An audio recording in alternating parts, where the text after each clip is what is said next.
തീരത്ത് അമേരിക്കൻ സൈന്യം നടത്തിയ ആക്രമണത്തിൽ 3 ഇന്ത്യൻ നാവികർ കൊല്ലപ്പെട്ടു. കൊല്ലപ്പെട്ട മറ്റൊരു ഇന്ത്യൻ നാവികന്റെ ശരീരം ജന്മനാട്ടിലേക്ക് തിരികെ കൊണ്ടുവരുന്നതിന് ഗുരുതരമായ തടസ്സങ്ങൾ സൃഷ്ടിക്കുന്നതായി റിപ്പോർട്ടുകൾ പുറത്തുവന്നു.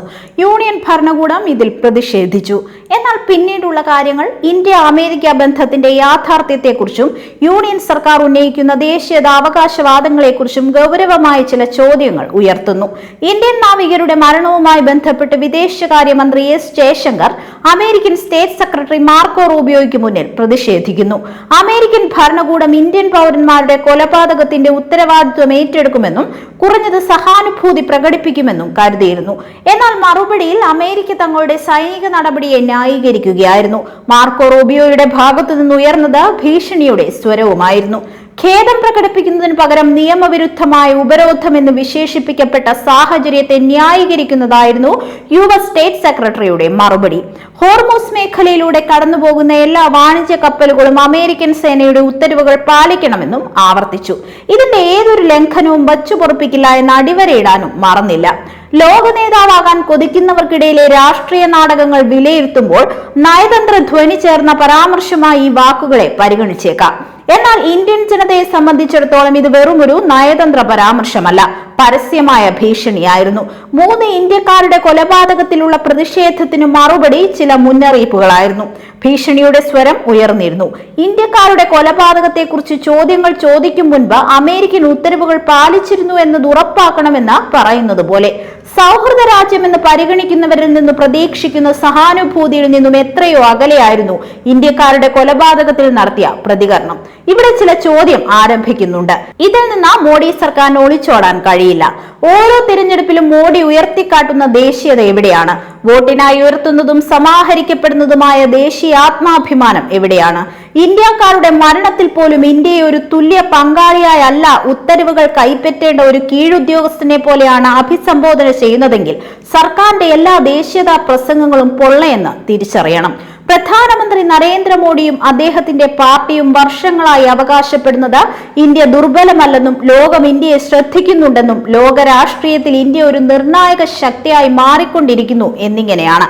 പലയിടത്തും ഭീരുത്വം പൂണ്ട മൗനത്തെ നയതന്ത്ര സംയമനമെന്ന് ഘോഷിച്ച് വിശ്വഗുരു, ന്യൂ ഇന്ത്യ, അമൃത്കാൽ, $5 ട്രില്യൺ സമ്പദ് വ്യവസ്ഥ തുടങ്ങിയ മുദ്രാവാക്യങ്ങൾ നിർമ്മിച്ചെടുത്തു.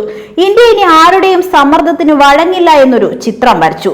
എന്നാൽ യഥാർത്ഥ അന്താരാഷ്ട്ര പ്രതിസന്ധികൾ ഉണ്ടായപ്പോഴെല്ലാം അതിന്റെ പൊള്ളത്തരം വെളിവായി.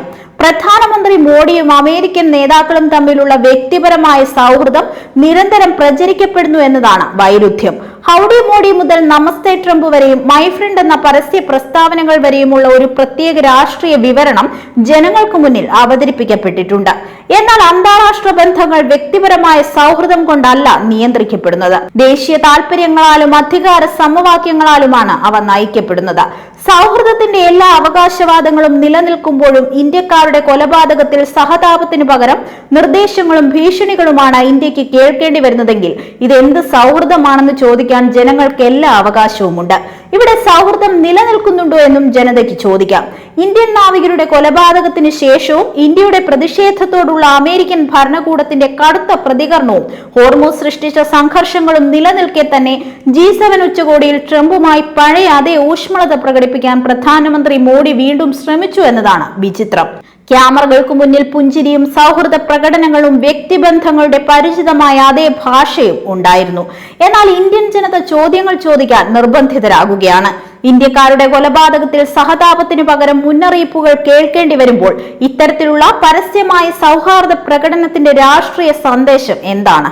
ഇത് ആത്മവിശ്വാസമുള്ള ഒരു പരമാധികാര രാഷ്ട്രത്തിന്റെ നേതൃത്വത്തിന്റെ പെരുമാറ്റമാണോ, അതോ എന്തു വില കൊടുത്തും ബന്ധങ്ങളുടെ പ്രതിച്ഛായ നിലനിർത്താനുള്ള ശ്രമമാണോ? ജനങ്ങൾക്ക് അറിയേണ്ടതുണ്ട്. പ്രിയപ്പെട്ടവരുടെ കൊലപാതകത്തിന് ഇന്ത്യൻ കുടുംബങ്ങൾ മറുപടി ആവശ്യപ്പെടുന്ന അതേ സമയത്തു തന്നെ പ്രധാനമന്ത്രി മോഡി ട്രംപുമായി മൈ ഫ്രണ്ട് രാഷ്ട്രീയത്തിന്റെ പഴയ അധ്യായം ആവർത്തിക്കുന്നത് കൂടുതൽ അസ്വസ്ഥതയുണ്ടാക്കുന്നതാണ്. ഇന്ത്യക്കാരുടെ രക്തമുയർത്തുന്ന ചോദ്യങ്ങൾക്ക് മറുപടി നൽകുന്നത് നയതന്ത്രപരമായ ദൃഢതയിലൂടെയല്ല, മറിച്ച് ക്യാമറകൾക്ക് മുൻപിൽ പ്രകടിപ്പിക്കുന്ന സൗഹൃദത്തിലൂടെയാണെങ്കിൽ മോഡി സർക്കാർ ദേശീയതയുടെ ഭാഷയിൽ വാചാലരാണെങ്കിലും ദേശീയ മാനം സംരക്ഷിക്കുന്ന കാര്യത്തിൽ അത്ര തന്നെ നിശബ്ദരും കഴിവില്ലാത്തവരുമാണ് എന്ന ധാരണ പെരുക്കുന്നത് സ്വാഭാവികമാണ്. ഇത്തരം പരീക്ഷാഘട്ടത്തിൽ സർക്കാർ പരാജയപ്പെടുകയാണെങ്കിൽ അതിന്റെ ദേശീയതയുടെ വിശ്വസനീയത സ്വയമേവ സംശയത്തിലാകും. തീർച്ചയായും വിദേശ നയം വികാരങ്ങൾ കൊണ്ട് മാത്രം മുന്നോട്ട് കൊണ്ടുപോകാൻ കഴിയില്ല. ഉത്തരവാദിത്വമുള്ള ഏതൊരു സർക്കാരും യുദ്ധഭീതി ഒഴിവാക്കേണ്ടതുണ്ട്. അനാവശ്യമായ ഏറ്റുമുട്ടലുകൾ സൃഷ്ടിക്കാൻ പാടില്ല. എന്നാൽ സംയമനവും കീഴടങ്ങലും തമ്മിൽ വ്യത്യാസമുണ്ട്. സന്തുലിതമായ നയതന്ത്രവും ഭീരുത്വപരമായ മൗനവും തമ്മിലും വ്യത്യാസമുണ്ട്. ഒരു രാജ്യത്തിന്റെ മാനം നിശ്ചയിക്കപ്പെടുന്നത് സൈനിക ശക്തിയാൽ മാത്രമല്ല, മറിച്ച് അതിന്റെ പൗരന്മാരുടെ ജീവിതവും അവകാശങ്ങളും സംരക്ഷിക്കുന്നതിൽ അത് എത്രത്തോളം ദൃഢമായി നിലകൊള്ളുന്നു എന്നതിലുമാണ്. ഇന്ത്യയും അമേരിക്കയും തമ്മിലുള്ള സഹകരണം ഇരു രാജ്യങ്ങളുടെയും താൽപര്യങ്ങൾക്ക് അനുസൃതമായിരിക്കാം. എന്നാൽ സഹകരണം എന്നാൽ അടിമത്തമല്ല, പങ്കാളിത്തം എന്നാൽ തുല്യതയാണ്. ഇന്ന് ആവശ്യം വ്യാജ ദേശീയതയല്ല, വേണ്ടത് യഥാർത്ഥ ദേശീയ ആത്മാഭിമാനമാണ്. ഇന്ത്യൻ പൗരന്മാരുടെ സുരക്ഷിതത്വവും അവരുടെ അന്തസ്സും ജീവന്റെ വിലയും ഏതൊരു അന്താരാഷ്ട്ര ബന്ധത്തിനും മുകളിലായിരിക്കണം. 3 ഇന്ത്യൻ നാവികർ കൊല്ലപ്പെട്ടിട്ടും ഉത്തരവുകൾ കേൾക്കാൻ നിർബന്ധിതരാകുകയും സർക്കാരിന്റെ പ്രതികരണം ഔപചാരികമായ ഒരു പ്രതിഷേധത്തിൽ മാത്രം ഒതുങ്ങുകയും ചെയ്യുമ്പോൾ ദേശീയതയുടെ ഉന്നതമായ മുദ്രാവാക്യങ്ങളും യഥാർത്ഥ വിദേശ നയവും തമ്മിൽ ആഴമേറിയ അന്തരമുണ്ടെന്ന് പറയേണ്ടി വരും.